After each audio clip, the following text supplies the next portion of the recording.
Pemirsa, Badan Musyawarah DPRD Provinsi Sulawesi Selatan gelar rapat kerjasama bersama perwakilan fraksi terkait perubahan jadwal kegiatan pada tanggal 19 Mei hingga 31 Mei 2022. Bertempat di ruang rapat DPRD Provinsi Sulawesi Selatan, Badan Musyawarah menggelar rapat kerja bersama perwakilan fraksi pada Rabu sore.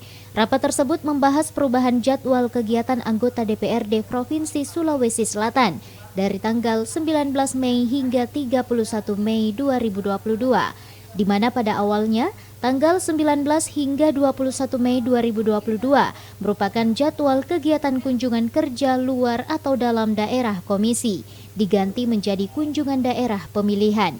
Diputuskan bahwa kunjungan kerja luar daerah komisi itu diganti dengan kunjungan daerah pemilihan ataupun dapil. Ya, kunjungan daerah pemilihan ataupun dapil terkait juknisnya itu nanti akan disampaikan di dalam grup. Kemudian kunjungan kerja luar daerah komisi itu nanti dipindahkan di